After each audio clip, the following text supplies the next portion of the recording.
સુરતની ઉધના પોલીસે બીઆરટીએસ બસના કાચ તોડી ડ્રાઈવર અને ક્લીનર સાથે મારામારી કરનાર એવા રીઢા ચોરને ઝડપી પાડી તેની પાસેથી લાખોનો મુદ્દામાલ કબજે કર્યો। સુરતમાં સામાજિક તત્વોનો આતંક વારંવાર સામે આવે છે, ત્યારે સુરતની ઉધના પોલીસે રીઢા ગુનેગારની ધરપકડ કરી। સાહિલ જાગીર શેખ નામના ઈસમે બીઆરટીએસ બસના કાચ તોડી ડ્રાઈવર અને ક્લીનર સાથે મારામારી કરી। રીઢાની પૂછપરછ કરતા આરોપીએ ઉધના, ગોડાદરા, સલાબતપુરા અને પૂણા પોલીસ મથકની હદમાં મોપેડની ચોરી, સોનાની ચેનની સ્નેચિંગ સહિતના ગુનાઓને અંજામ આપ્યા હોવાની કબૂલાત કરી હતી। હાલ તો ઉધના પોલીસે રીઢા પાસેથી 2 લાખથી વધુનો મુદ્દામાલ કબજે કરી વધુ તપાસ હાથ ધરી છે।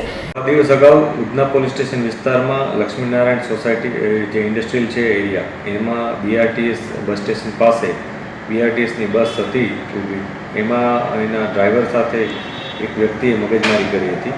આ વ્યક્તિનું નામ સાહિલ ઉર્ફે શાહુ ઉર્ફે વસીમ શેખ છે। એણે બીઆરટીએસના જે ડ્રાઈવર હતા એના સાથે મારામારી કરી, એને ચપ્પુ બતાવ્યું હતું અને બસનો કાચ તોડીને ત્યાંથી નાસી ગયો હતો। પોલીસ આ આરોપીને શોધતી જ હતી।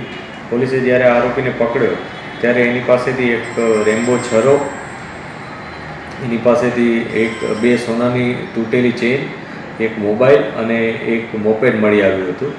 પોલીસે આ બાબતે વધુ ઊંડાણપૂર્વક તપાસ કરતાં ખ્યાલ આવ્યો હતો કે આ તમામ વસ્તુઓ એની ચોરીની છે, કે જેમાં એણે મોબાઈલ છે અને એક સોનાની ચેન એ ગોડાદરા પોલીસ સ્ટેશન વિસ્તારમાંથી ચોરી હતી, જે ત્યાં બંને આ ગુના નોંધાયા હતા। આ બંને ગુના ડિટેક્ટ કરવામાં આવ્યા અને સાથે સાથે પૂણામાંથી એણે મોબાઈલ સ્નેચિંગ કર્યું હતું, એ પણ મળી આવ્યું છે।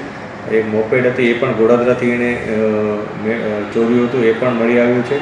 આવી રીતના કુલ 4 ગુના ડિટેક્ટ કરવામાં આવે છે। આ ઉપરાંત એક વધારાની જે સોનાની ચેન હતી એ આરોપી કબૂલ કરે છે કે એણે HTC market Salabatpura police station વિસ્તારમાં કોઈ જગ્યાએથી ચેઇન સ્નેચિંગ કર્યું હતું।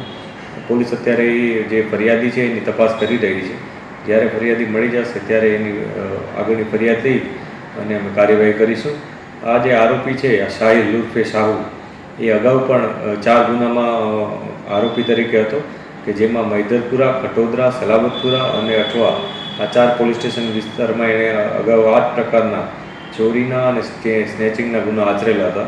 એટલે આ એક રીઢા પ્રકારનો ગુનેગાર છે। એના વિરુદ્ધ જે પણ કાયદેસર કાર્યવાહી કરવાની જરૂર પડશે એ અમે ચોક્કસ કરીશું। સર, કઈ રીતના ટાર્ગેટ કરતો હતો આરોપી, કેવા લોકોને ખાસ કરીને?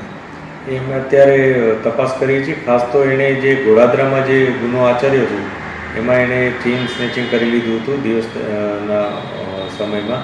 આ ઉપરાંત એણે પૂણામાં પણ મોબાઈલ સ્નેચિંગ કર્યું હતું દિવસના સમયમાં। એટલે જે ઢળતી સાંજ હોય અથવા વહેલી સવાર હોય એ પ્રકારે એ લોકોને ટાર્ગેટ કરતો હતો। આના અગાઉ પણ કોઈ અન્ય કોઈ જગ્યાએ ગુના નોંધાયા હશે કે નહીં એની પણ અમે તપાસ અત્યારે કરી રહ્યા છીએ। Bureau report, S9 news, Surat. અમારી તમામ માહિતીથી અપડેટ રહેવા માટે જોડાયેલા રહો S9 ન્યૂઝ સાથે।